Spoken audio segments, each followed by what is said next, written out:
En Antioquía de Pisidia se convirtieron al Evangelio de Jesucristo judíos y gentiles, conviviendo igualmente como hermanos. No obstante, entre algunos judíos, sobre todo los que representaban cierta autoridad, como los fariseos, surgió un desacuerdo.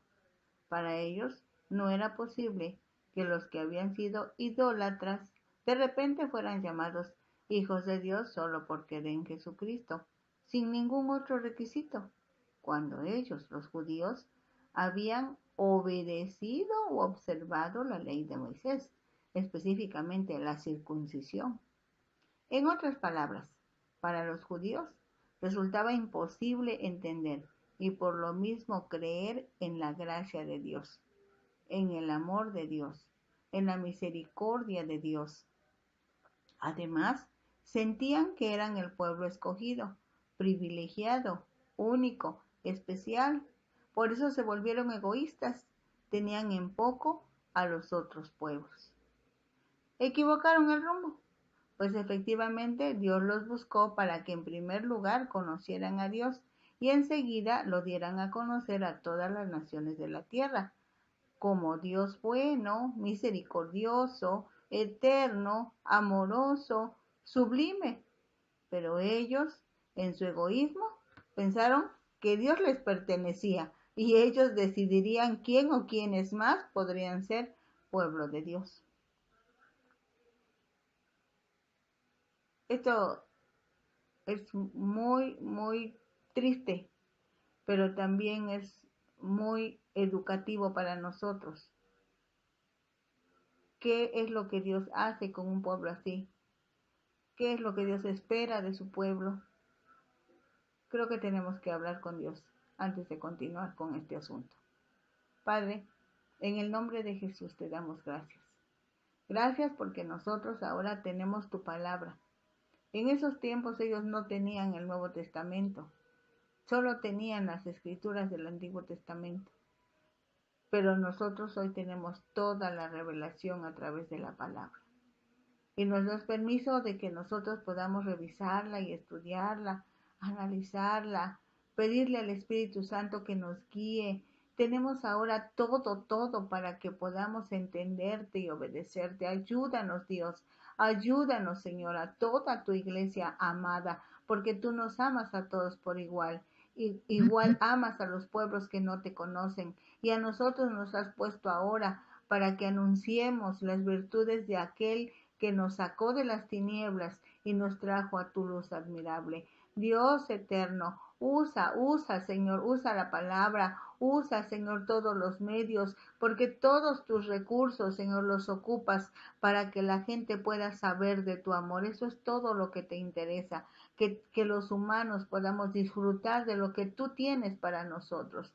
Señor, gracias por las personas que hoy van a ser tocadas por tu Espíritu, hoy y mañana y pasado, y cuando lo escuchen, Señor, cuando lo vean, cuando lo puedan entender, Señor. Algunos no le tomarán importancia, pero tu Espíritu Santo aplicará la palabra y no volverá vacía. No solo esta palabra, sino toda tu palabra que está siendo divulgada en el nombre de Jesús. Gracias, Señor, por Ventana Virtual Radio. Gracias, Señor, por todos los que están trabajando. Gracias por sus vidas, por sus ministerios. Gracias por las almas salvadas hoy. Bendito seas, Dios. Gracias. Pues sí, estamos en el capítulo 15 del libro de los Hechos. Estamos en el primer párrafo que está en los versículos del 1 al 5.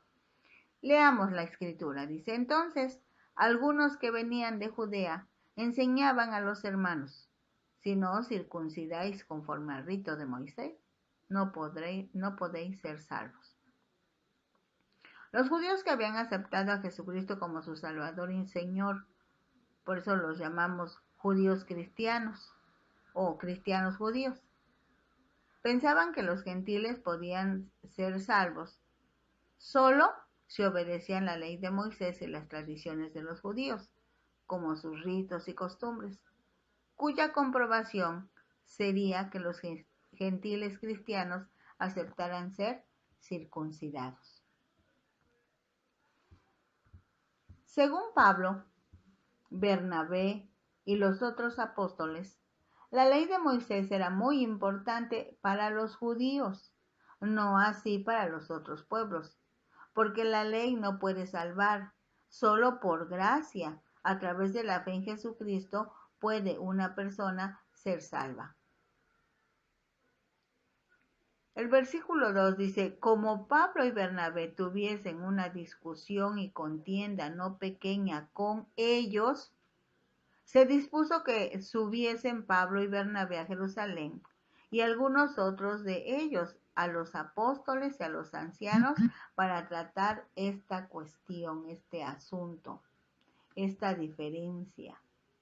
Pablo y Bernabé, seguramente como responsables de la iglesia en Antioquía de Siria, hablaron con esos algunos que venían de Judea.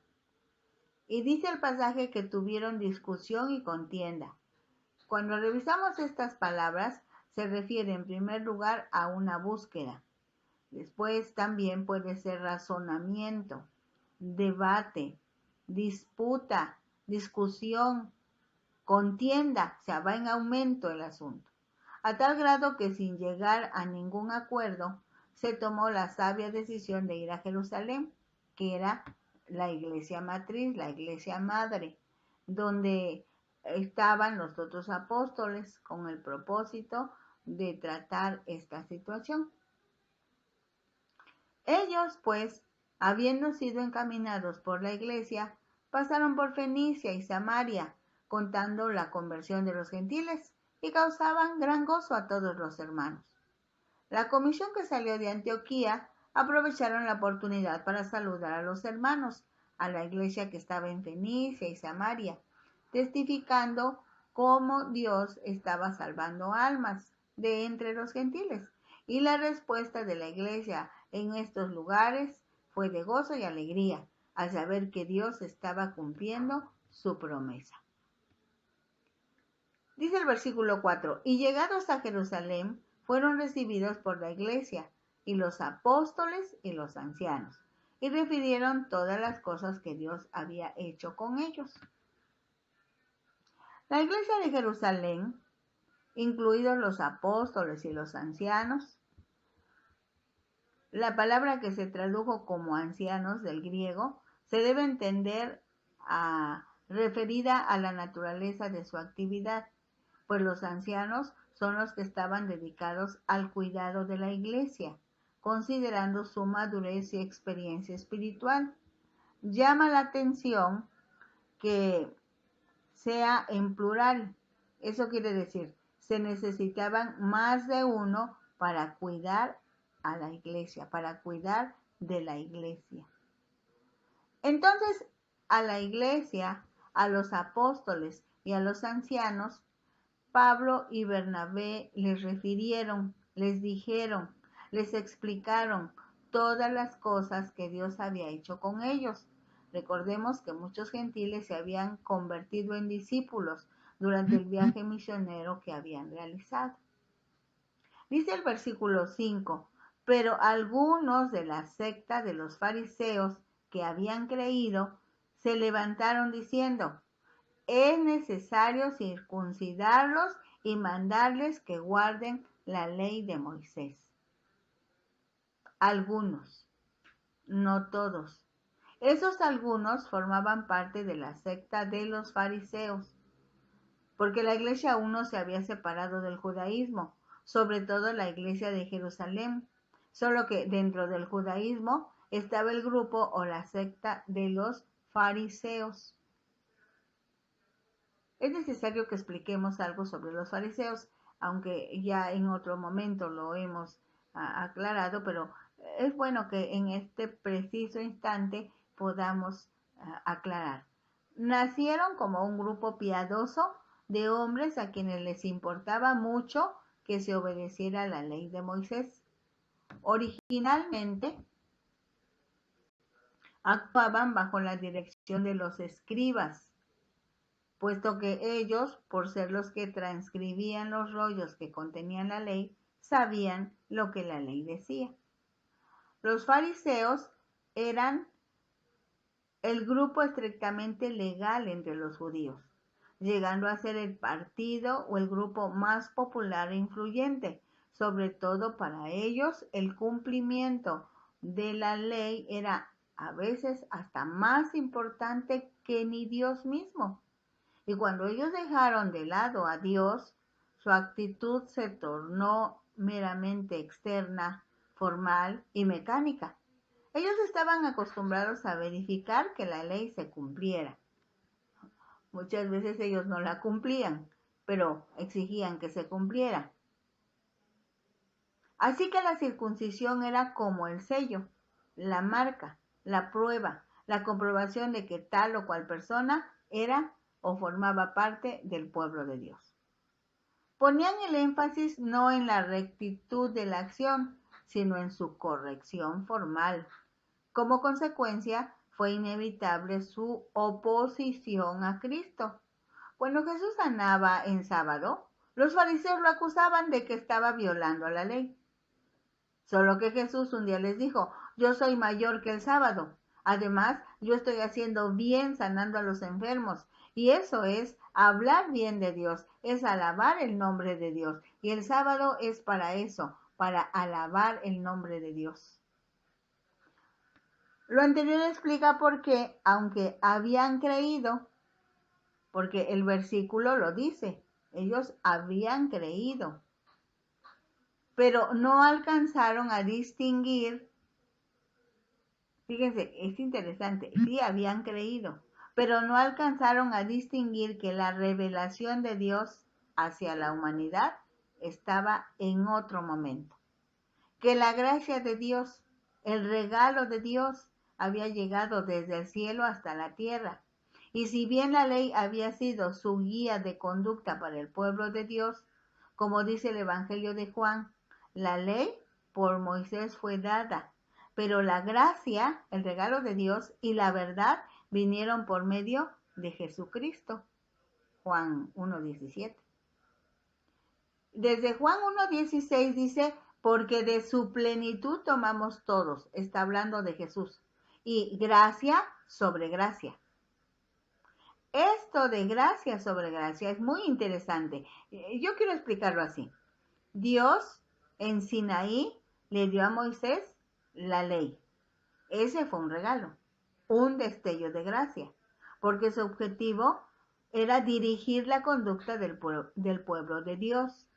Dios buscó a su pueblo, se dio a conocer a su pueblo, a ellos, dándoles instrucciones precisas para que al obedecerlas siempre estuvieran bendecidos por Dios y pudieran presentarlo a todos los pueblos de la tierra.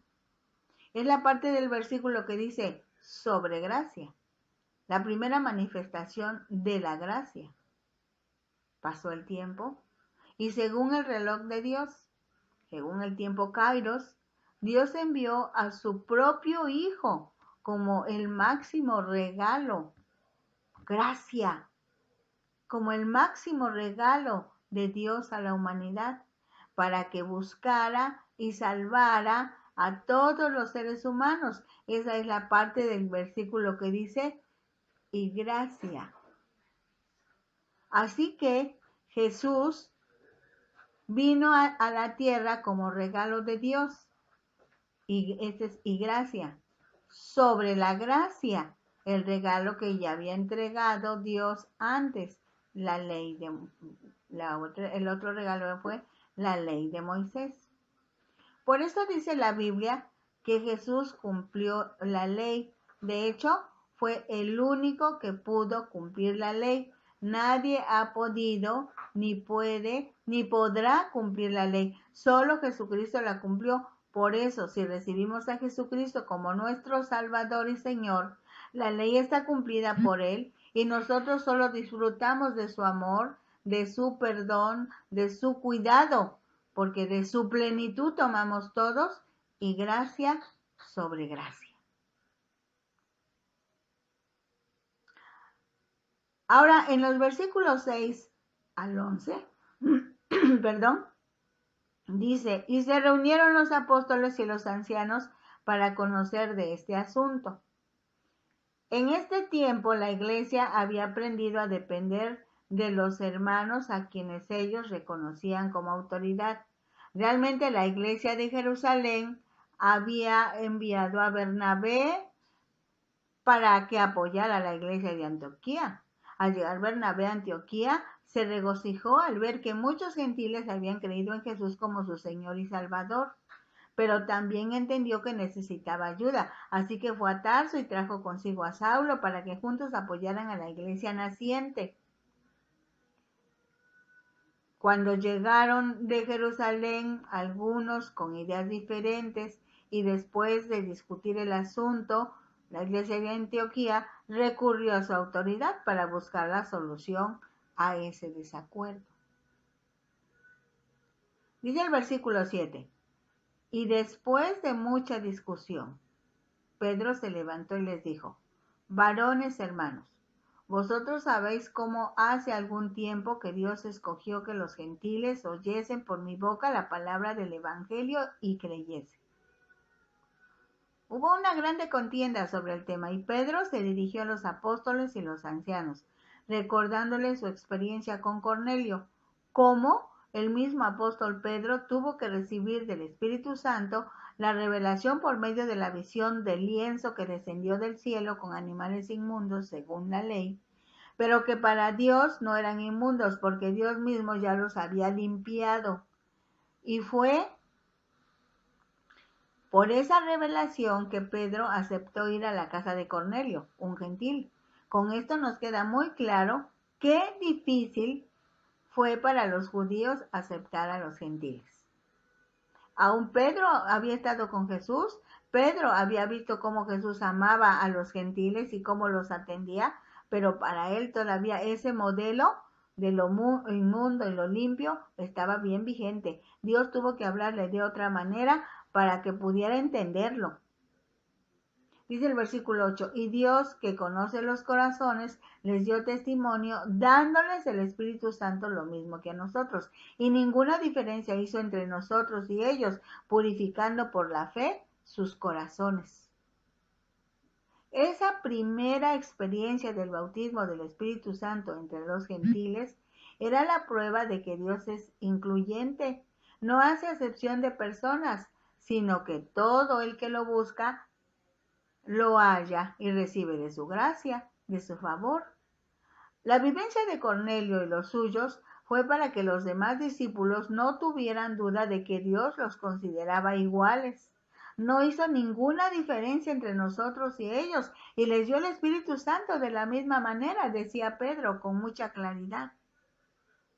El versículo 10 dice, ahora pues, ¿por qué tentáis a Dios poniendo sobre la cerviz de los discípulos un yugo que ni nuestros padres ni nosotros hemos podido llevar, hemos podido cumplir? Si la ley era un yugo que los judíos no podían llevar, ¿cómo ésta los ayudó a través de su historia? Pablo escribió que la ley era un maestro, era un ayo y guía que señalaba sus pecados de manera que se arrepintieran y volvieran a Dios y vivieran correctamente. Por eso decimos que aún la ley fue un destello de gracia, aunque humanamente hablando está demostrado que es imposible cumplir la ley. Dice el versículo 11, antes creemos que por la gracia del Señor Jesús seremos salvos, de igual modo que ellos. Igualmente, Pedro dijo que somos salvos por la gracia del Señor Jesús y no por llevar el yugo de la obediencia a la ley. De los versículos 12 al 21 en este párrafo encontramos muchas cosas interesantes. Entonces toda la multitud calló y oyeron a Bernabé y a Pablo, que contaban cuán grandes señales y maravillas había hecho Dios por medio de ellos entre los gentiles. Solo después que Pedro hubo hablado, los misioneros de Antioquía hablaron contando sus experiencias entre los gentiles. Nuevamente el nombre de Bernabé aparece en primer lugar. Descubrimos entonces que todavía ante la iglesia establecida, Bernabé era reconocido, respetado, pues él fue quien presentó a Pablo ante la iglesia de Jerusalén, pero delante de los gentiles, como Pablo era el que daba el mensaje, a él se dirigían en primer lugar. Dice el versículo 3, y cuando ellos callaron, Jacobo respondió diciendo, varones hermanos, oídme.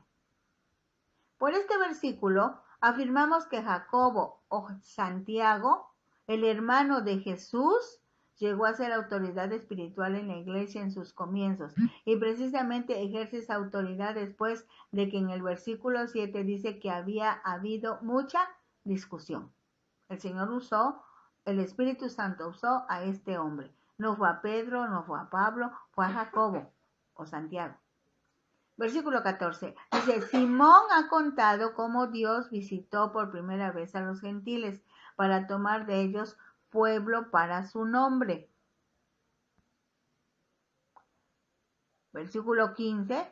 Y con esto concuerdan las palabras de los profetas como está escrito.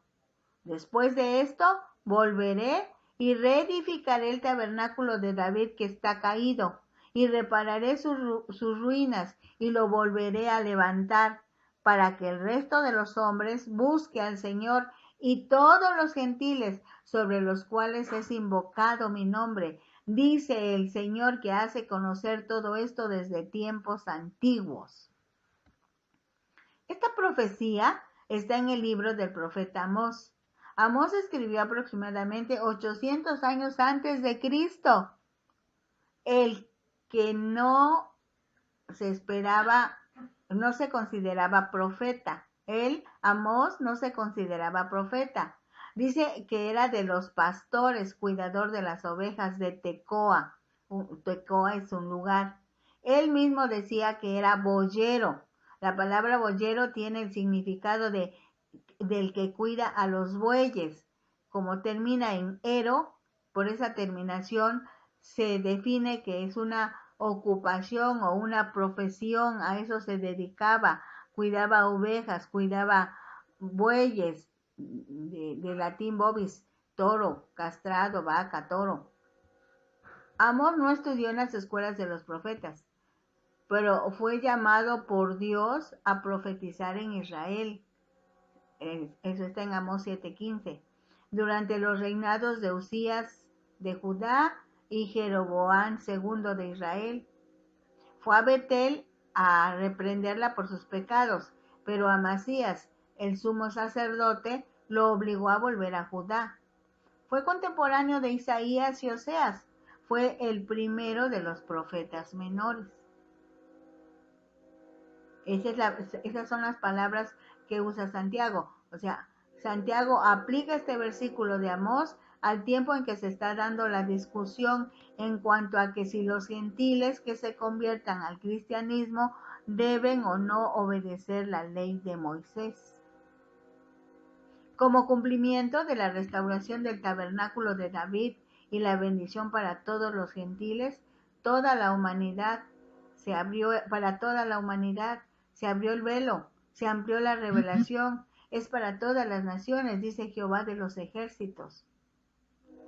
Después de la explicación, aplica la palabra a manera de conclusión en esta su intervención en la reunión, en donde ya ha habido mucha discusión, donde Pedro y Pablo también ya habían explicado sus propios testimonios.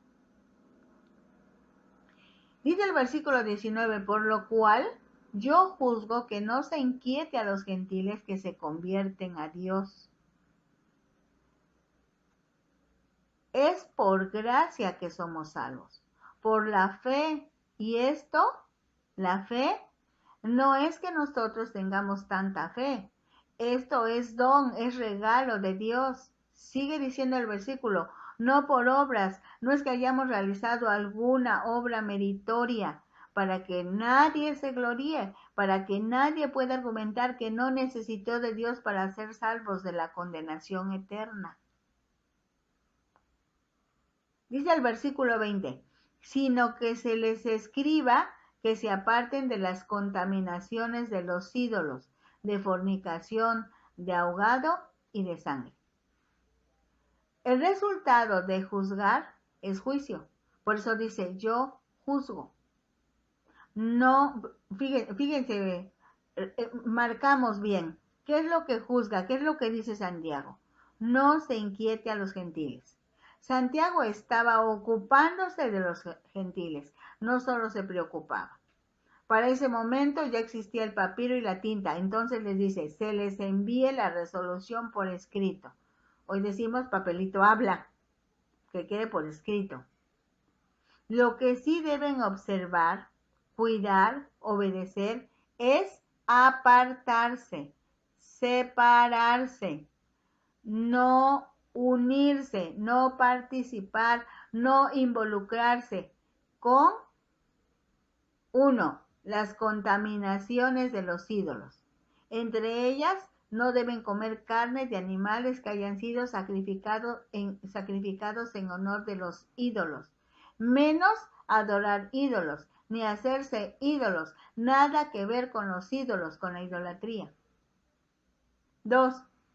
No deben involucrarse en la fornicación. La fornicación era una parte común de la adoración idólatra. A los lugares a donde habían ido Bernabé y Pablo, como Pafos, en donde los gentiles adoraban a Afrodita, la diosa del amor y el placer, las sacerdotisas eran prostitutas públicas.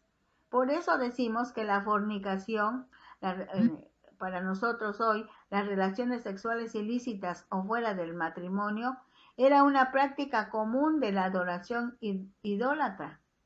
Además de que la sociedad de todos los tiempos y en todos los lugares históricamente hablando ha practicado el sexo ilícito con todas sus derivaciones y perversiones. El mensaje es: eviten las relaciones sexuales que la ley de Moisés prohíbe, porque en ese sentido la ley de Moisés es muy puntual en sus prohibiciones. Levítico 18 habla de los actos que se consideran ilícitos, y el capítulo 20 habla de los castigos a esos actos. El tercer asunto, que se separen, que no tengan relación con el ahogado, o sea, de comer carne de animales sin desangrar, reflejando la enseñanza bíblica de que la vida está en la sangre. Por eso Dios dice, no coman de esos animales, porque se ahogaron en su propia sangre. Y al final dice, y de sangre. Puntualiza la recomendación anterior. Ninguna persona de vosotros comerá sangre, porque se argumenta que la vida está en la sangre. Clínicamente hablando, médicamente hablando, tiene muchas implicaciones que hoy no diremos. Dice el versículo 21, porque Moisés desde tiempos antiguos tiene en cada ciudad quien lo predique en las sinagogas, donde es leído cada día de reposo. Con esto quiso decir, los judíos y los gentiles prosélitos, o sea, recordemos que los prosélitos son los gentiles que quieren adorar al Dios de Israel, a Jehová. Entonces, los judíos y los gentiles prosélitos conocen bien la ley, porque cada sábado van a la sinagoga y escuchan la lectura de la ley. Así que, como ustedes ven, estas indicaciones sí están basadas en la ley de Moisés. Son de observancia práctica para mantener la pureza del alma y cuerpo, que nos permitirán a todos mantener nuestra comunión y dependencia de Dios.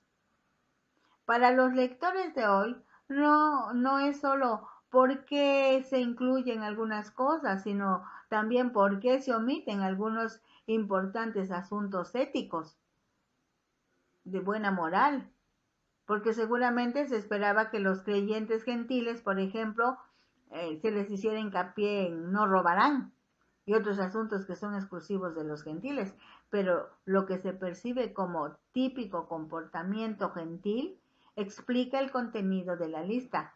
Todos los creyentes deben actuar más como siervos de Dios que como gentiles comunes de su tiempo. Esto aclara el asunto, ¿verdad? Porque ahora ya no son idólatras, son hijos de Dios por la fe en Jesucristo, guiados por el Espíritu Santo, que como una de sus funciones es precisamente santificar al pueblo. Esto es llevarlo a Dios, que es santo, y por ello ese pueblo se alejará del pecado, de todo pecado, porque el Espíritu Santificador lo dirige. Se acabó la discusión. De inmediato dieron el siguiente paso del proceso. Habría que hacérselo saber a toda la iglesia, a todas las iglesias locales. Ahora está el párrafo que encontramos en los versículos 22 al 29. Entonces pareció bien a los apóstoles y a los ancianos, con toda la iglesia, elegir de entre ellos varones y enviarlos a Antioquía con Pablo y Bernabé. A Judas, que tenía por sobrenombre Barsabás, y a Silas, varones principales entre los hermanos. El apostolado no era un oficio de la iglesia, sino una posición y visión y función basada en ciertos dones. Los ancianos se elegían para administrar la iglesia. En esta reunión los apóstoles se sometieron a las decisiones de un anciano, Jacobo, hermano de Jesús.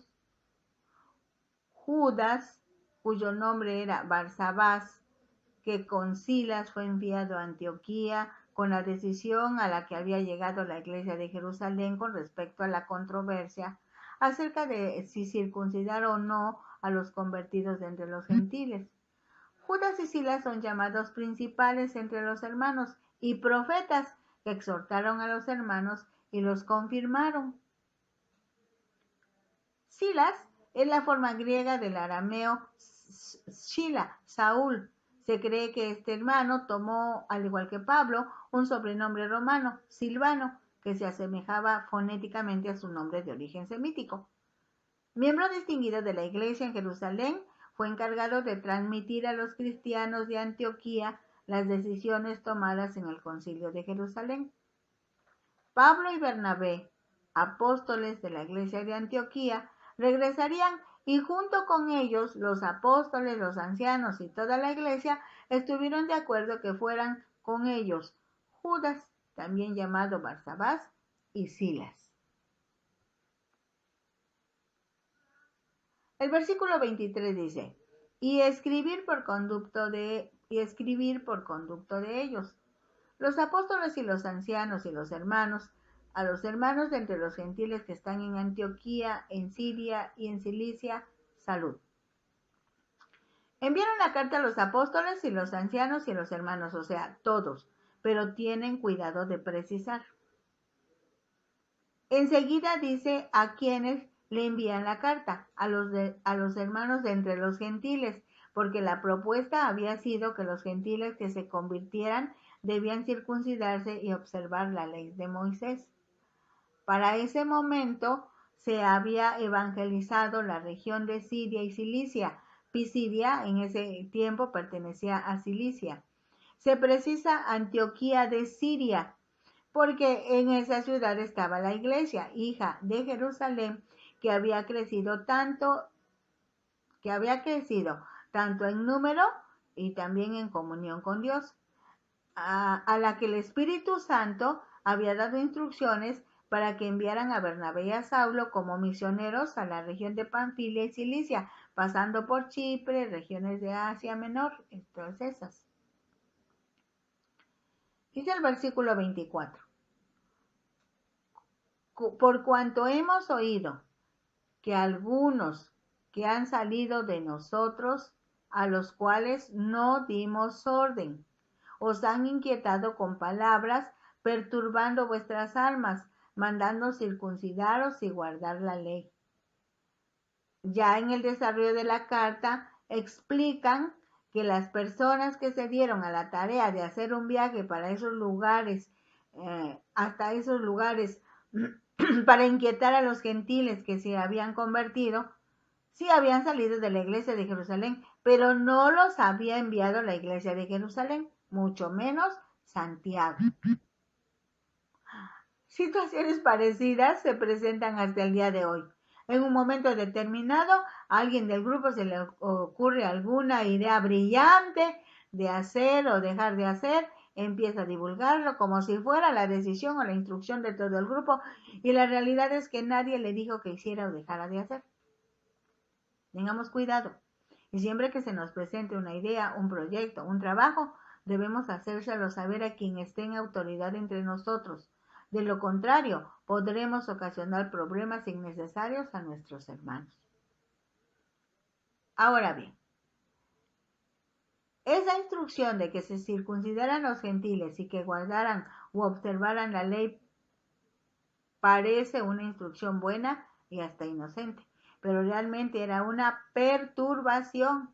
Estaban alterando la enseñanza de los apóstoles, estaban agregando obligaciones para los gentiles diciéndoles que si no lo hacían, no podían ser salvos. Hoy día también hay personas que quieren agregar actividades o actitudes para obtener la salvación. Unos poquísimos ejemplos pueden ser: debes ser bautizado en agua para estar seguro de que eres salvo. No es cierto. El bautismo no salva. El bautismo es un testimonio público de que he aceptado a Jesús como mi Salvador y Señor y estoy adquiriendo un compromiso de ser obediente a los mandamientos que están en la Biblia. Es diferente. Otro. Debes congregarte en un templo, en una casa de oración. De lo contrario, no podrás ser salvo. No es cierto. Jesucristo te salvó y es bueno que te congregues, que te reúnas con un grupo de hermanos en Cristo para ser edificado y alegrarte, así como juntos adorar y orar y bendecir el nombre de Dios. Pero no es indispensable estar en el templo, al contrario, cada uno de los hijos de Dios nos constituimos en templo o centros de adoración. Qué diferente. Dice el versículo 25, nos ha parecido bien, habiendo llegado a un acuerdo, elegir varones y enviarlos a vosotros con nuestros amados Bernabé y Pablo, hombres que han expuesto su vida por el nombre de nuestro Señor Jesucristo. Así que enviamos a Judas y a Silas, los cuales también de palabra os harán saber lo mismo. En esta oportunidad les dicen, ahora sí estamos enviando a nuestros hermanos, Bernabé, Pablo, Judas o Barsabás y Silas. Son de los nuestros y van de nuestra parte. Les dirán lo mismo que dice la carta, porque para ese momento la comunicación verbal era más importante que la comunicación escrita. Dice el versículo 28, porque ha parecido bien al Espíritu Santo y a nosotros no imponeros ninguna carga más que estas cosas necesarias. La expresión que quedó registrada en este versículo 28, porque, eso nos va a decir la razón de este envío, porque ha parecido bien al Espíritu Santo y a nosotros. ¿Quiénes son nosotros? Los apóstoles, los ancianos y la iglesia. Veamos esto con letras grandes. Cuando la iglesia de Jesucristo inicia, está dirigida por el Espíritu Santo. Y en cada situación, ellos esperan la dirección del Espíritu Santo. Por lo menos en dos situaciones cruciales. Cuando inician los viajes misioneros, es porque el Espíritu Santo da la instrucción. Y en el momento que los gentiles están siendo perturbados por los judíos que pertenecían a la secta de los fariseos, Santiago, usado por el Espíritu Santo, se levanta. Esto es interesante. Santiago, usado por el Espíritu Santo, se levanta y expone el resultado de su juicio cuando dijo juzgo, lo cual parece bien, en primer lugar, al Espíritu Santo. Entonces, fue el Espíritu Santo quien le dio a Santiago la solución realmente. En el resto del Nuevo Testamento, a través de las cartas de Pedro, de Pablo, de Juan, de Judas y demás, encontramos que la salvación se consigue si creemos que Jesús sufrió, murió y resucitó. La deuda de la humanidad está pagada. Tan solo debemos creer esta verdad. Por eso decimos que es por gracia, por regalo. Pues para creer necesitamos fe, pero Dios nos da fe. Todo es regalado. Quizá por eso no percibimos que al aceptar el regalo viene un paquete que contiene naturaleza divina para cada uno de los que aceptan el regalo. Dice Juan 1:12, a todos los que le recibieron, a los que creen en su nombre, les dio potestad de ser hechos, llamados hijos de Dios. Es automático, recibes el regalo, el Espíritu Santo te sella, ahora eres propiedad de Dios, te da su autorización de que seas reconocido, llamado hijo de Dios, ahora tienes la naturaleza de Dios, por lo tanto el pecado, la maldad, la fornicación, la muerte ya no tiene nada que ver contigo, ni tú tienes nada que ver con ella, con esos asuntos de pecado y demás. Es lo que sigue diciendo. Que os abstengáis, dice el versículo 29, que os abstengáis de lo sacrificado a ídolos, de sangre, de ahogado y de fornicación, de las cuales cosas si os guardareis, bien haréis. Pasadlo bien. Vamos a repasar esta instrucción. Apartarse de las contaminaciones de los ídolos. Entre ellas, no comer carne de animales que hayan sido sacrificados en honor de los ídolos, menos adorar ídolos, ni hacerse ídolos, nada que ver con ídolos, con la idolatría, con adorar a lo o a los que no son Dios. Por cierto que Dios es espíritu y los verdaderos adoradores debemos adorar al Padre en espíritu y en verdad. La fornicación, parte común de la adoración idólatra, dijimos, a los lugares a donde habían ido Bernabé y Pablo, como Pafos, donde los gentiles adoraban a Afrodita, la diosa del amor y el placer. Las sacerdotisas eran prostitutas, por eso decimos que la fornicación, relaciones sexuales ilícitas o fuera del matrimonio, era una práctica común de la adoración idólatra. Además de que la sociedad de todos los tiempos y en todos los lugares históricamente hablando ha practicado el sexo ilícito con todas las derivaciones y perversiones. El mensaje es: eviten las relaciones sexuales que la ley de Moisés prohíbe, porque en ese sentido la ley de Moisés es muy puntual en sus prohibiciones. Levítico 18 y habla de los actos. Levítico 20 habla de los castigos. La ley de Moisés tenía castigos. Dice Levítico. Ahora sí vamos a revisar qué dice Levítico. En el capítulo 17:7, y nunca más sacrificarán sus sacrificios a los demonios.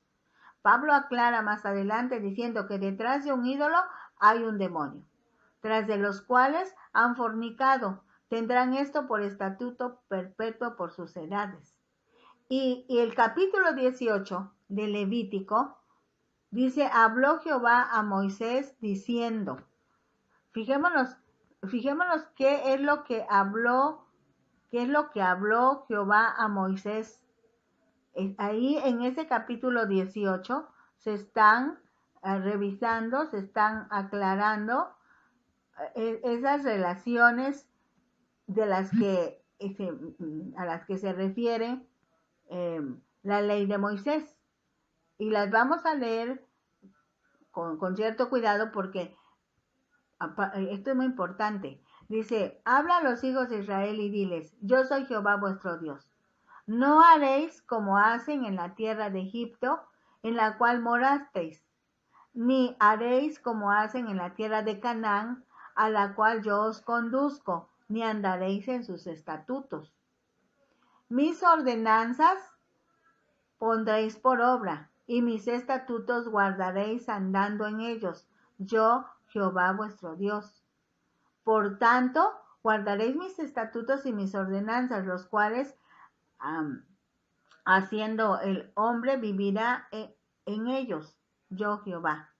Ningún varón se llegue a parienta próxima alguna para descubrir su desnudez, yo Jehová.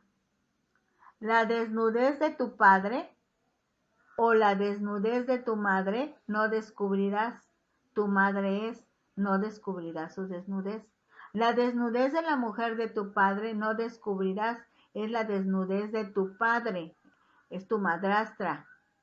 La desnudez de tu hermana, hija de tu padre o hija de tu madre, nacida en casa o nacida fuera, su desnudez no descubrirás.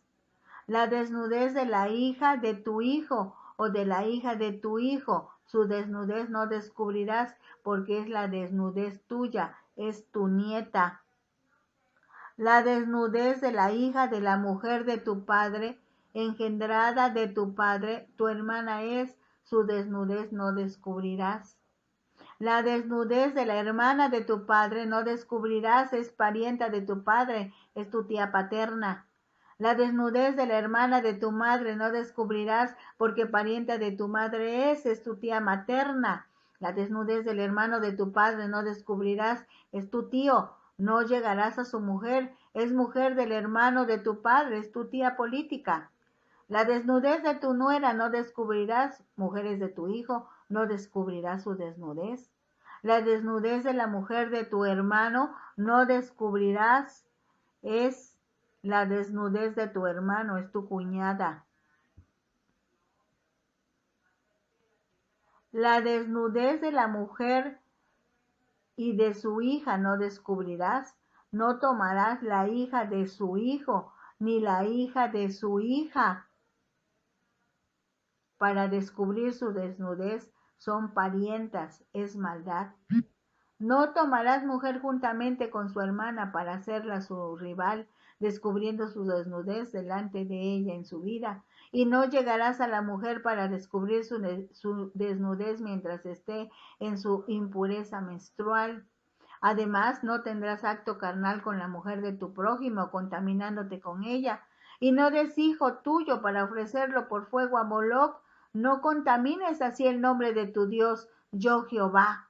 No te echarás con varón como con mujer, es abominación, ni con ningún animal tendrás ayuntamiento, amancillándote con él, ni mujer alguna se pondrá delante de animal para ayuntarse con él, es perversión.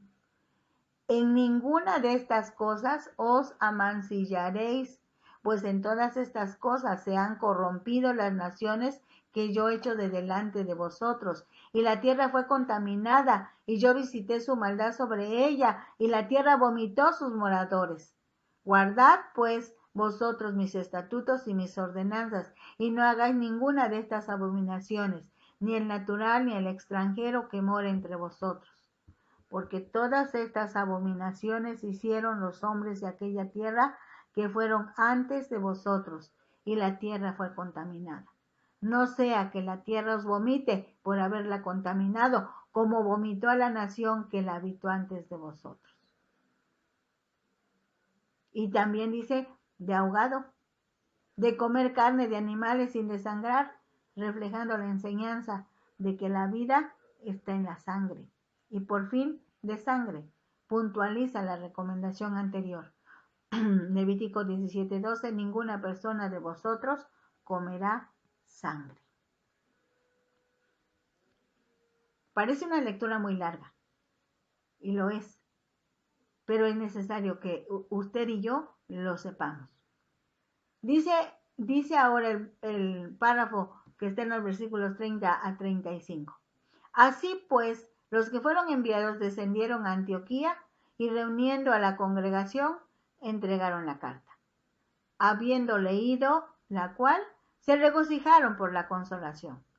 La carta fue portadora de alegría. Manifestaba que el Espíritu Santo era uno de los principales participantes en la decisión tomada. Es de mucha ayuda cuando los creyentes aprenden a ser cuidadosos, no solo en lo que dicen, sino también en la forma que lo dicen. Es muy importante tener cuidado con el contenido de las comunicaciones, pero las actitudes correctas son indispensables dentro y fuera de la iglesia. No, es lo que dices, pero también es cómo lo dices. Dice el versículo 32, y Judas y Silas, como ellos también eran profetas, consolaron y confirmaron a los hermanos con abundancia de palabras. Y pasando algún tiempo allí, fueron despedidos en paz por los hermanos para volver a aquellos que los habían enviado. Mas a Silas le pareció bien el quedarse allí. Y Pablo y Bernabé continuaron en Antioquía enseñando la palabra del Señor y anunciando el Evangelio con otros muchos. A manera de resumen, en los capítulos anteriores hemos visto que cuando los judíos llegaban a ser cristianos, seguían siendo judíos y eran llamados creyentes judíos, cristianos judíos. Aquí la cuestión había sido si los gentiles necesitaban ser circuncidados y así ser considerados creyentes judíos. El debate sobre la circuncisión pudo haber dividido la iglesia, pero Pablo, Bernabé y los judíos de Antioquía tomaron la decisión correcta, aceptaron el consejo de los apóstoles y de la palabra de Dios. Nuestras diferencias debieran resolverse de la misma forma, buscando consejo sabio y defendiendo lo que se decida. No permita que los desacuerdos lo aparten de otros creyentes. El apoyo de la tercera parte de los asistentes es positivo para resolver problemas y mantener la unidad. La carta fue dirigida en primer lugar a Antioquía, ya que los que llevaban las ideas equivocadas llegaron a ese lugar donde Pablo y Bernabé ministraban. No fue entregada solo a Pablo y Bernabé, sino también a Judas y Silas. Con el tiempo, Silas fue compañero de Pablo en los siguientes viajes misioneros. El problema puede que no se nos plantee ahora exactamente de la misma manera, pero todavía existen divisiones de clase, de nacionalidad y de color, y no digamos de tradiciones eclesiásticas. Hay un montón de diferencias. Es más, algunos han dividido a la iglesia porque no son del mismo color, porque no tienen las mismas experiencias en el espíritu, porque no tienen la misma preparación académica, porque no estudiaron en el seminario, porque sí estudiaron en cuál seminario. Tremendo esto. Podemos cometer el error inconsciente de levantar tradiciones, estructuras y legalismos para obedecer a Dios. Tenga la seguridad de que el Evangelio brinda libertad y vida a los que trata de alcanzar. En cada caso, lo primero que tenemos que hacer cuando haya una situación de difícil solución es pedir la dirección del Espíritu Santo por medio de su palabra, quienes seguramente nos llevarán a resolver de manera parecida a cómo enfrentaron esa situación los hermanos de la iglesia de Antioquía de Siria. Como ellos no pudieron solucionar la situación, enviaron a sus autoridades locales para que se pusieran de acuerdo con la iglesia matriz. Se reunieron Pablo y Bernabé con las autoridades de la iglesia de Jerusalén, los apóstoles, los ancianos y la iglesia, a quienes presentaron la situación. Pedro tomó la palabra, Pablo y Bernabé dieron su informe, Jacobo resumió los informes y tomó una decisión, todos apoyaron la decisión. Los apóstoles, los ancianos y la iglesia enviaron a Silas, Barsabás, Pablo y Bernabé con una carta a Antioquía a fin de informarles la decisión, aunque la carta estaba dirigida a Antioquía, Siria y Cilicia, que es hasta donde se había llevado el Evangelio. Muchas lecciones se derivan para nosotros, pero una que está remarcando es la sumisión a las instrucciones que el Espíritu Santo puede dar a la iglesia y a cada uno de los miembros de la iglesia. Trabajar en consenso, ponerse todos de acuerdo, solo se logra si permitimos que el Espíritu Santo gobierne nuestras vidas, las de todos y las de cada uno. Si es el mismo Espíritu el que nos guía, debemos de llegar al mismo resultado, al mismo lugar, a la misma posición, porque la mente de Dios nos une. Eso es lo que Dios quiere, que trabajemos en unidad. Tiene usted mucho que meditar. Tienes tú mucho que meditar. cuando haya terminado tu meditación, habla con Dios, habla con Dios, pídele al Señor que el Espíritu Santo nos guíe a todos. Sí, Dios, te agradecemos este momento. Es tu palabra, Señor. Tu palabra no vuelve vacía. Va a cumplir su cometido, hoy, mañana, pasado, y llegará a donde tú quieras que llegue, impactar el corazón que tú estés necesitando impactar. Gracias, gracias, Dios, por permitirnos ser parte de la extensión del reino. Bendito seas.